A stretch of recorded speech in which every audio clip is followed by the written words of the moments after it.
What is going on, everybody? Welcome back to the channel. After Sound here, bringing you Splinterlands content daily. We also stream over on Twitch at This Is After Sound, so come by and say hello. All right, so I want to talk today about DEC and whether it is potentially oversold. Obviously, we've seen a massive drop in the DEC value since maybe October, I believe, was when we had the all-time high at 1.5 pennies. Now we are essentially down, I guess like 90% on that, down 2.0015 or $1.58, we'll say, per 1,000 DEC. And the peg, as we know, is still further below that, which is going to be closer to the $1 per 1,000 DEC or 0.001. So I'm not going to approach this from a technical analysis standpoint because, well, one, I don't know TA, but two, DEC isn't like your regular token that has this kind of ongoing utility or is similar to a governance token like SPS where the utility will be added to it over time. DEC is soft pegged to that $0.001 value. And because of that, we can expect it over time. We can expect the algorithm to push it back down to that value. So I'd like to look at this in terms of if you were going to invest in it today, what are the potential returns? And I want to give a very specific example for that.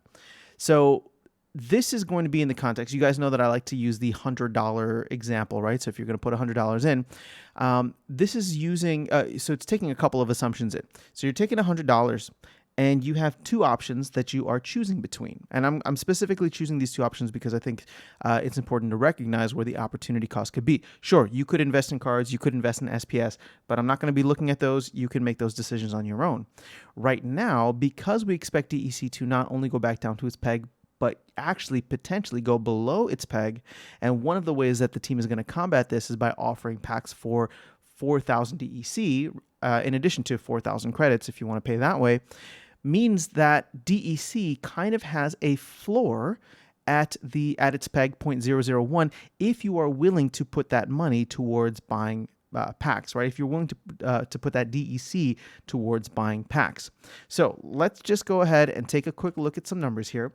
You have $100. Option one, you go and you buy some packs right now, divide that by $4.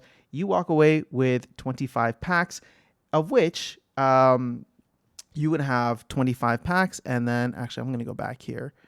And 25 packs times 300, or actually, I don't need to do that. We could do 25 packs. And that is going to get you, so you're going to own these packs, 25 packs. And with the airdrop, you have 7,500 airdrop points, and that's going to get you $6 worth of SPS by the end of the airdrop, just holding those packs today. Plus, you own all the cards within it, right? Actually, it's going to be the same case either way. So you get $6 out of this by putting the $100 in, and you don't worry too much about capital loss because either you're going to use the packs or you're going to hold the packs long term or open the packs, whatever the case is. So the other way that we're going to check this out now is if you take that $100 and put it into DEC, and so DEC currently is at that 0.001583, which is 63,171. So you put this into DEC, which means that you, I left the Chaos Legion pack, so let's do this. So you have 63,171, right? Now, what this means is you are going to earn $51 on your what's that called? On your holdings, right? For the SPS airdrop.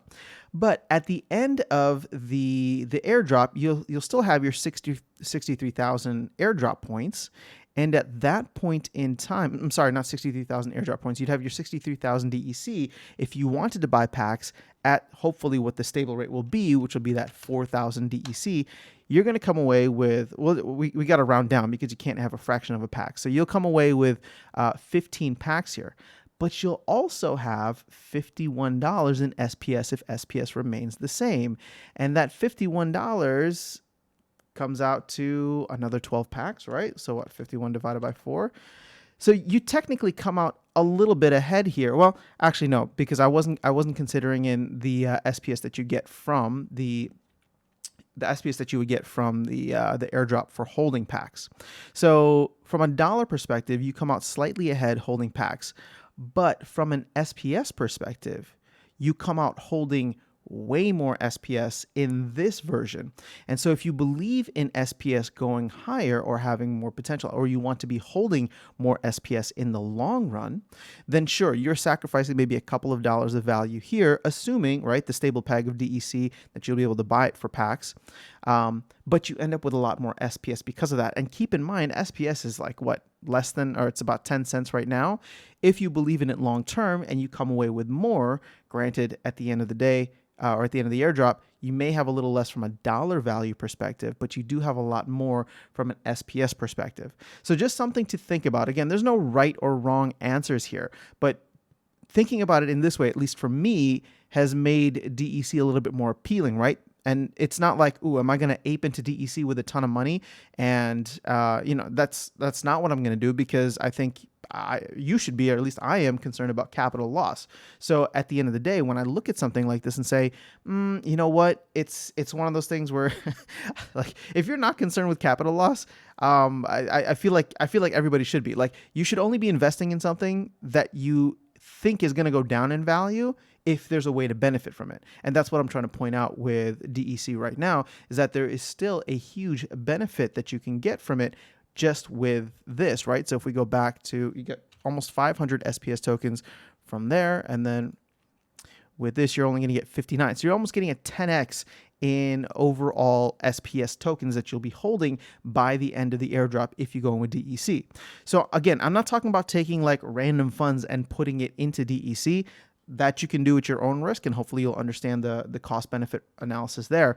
What I'm saying is that if you are planning to buy packs, but you're not in a rush to do so, then maybe you would consider buying DEC at this point in time, knowing that in the future you end up with more SPS and you're able to buy you're still able to buy a significant amount of packs from that. Does that make sense?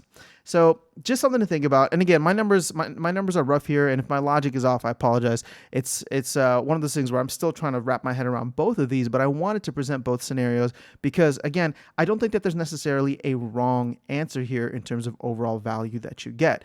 If you think the value of SPS can go up in the next 3.5 months, then leaning towards the DEC option is something that I would probably go towards. If you think the value of SPS will drop in the next 4 months, then maybe you lean towards the packs, right? But this is just a way to present you with both of these options if you plan on buying packs and if you want to do something different with those funds to kind of hedge your bets one way or the other.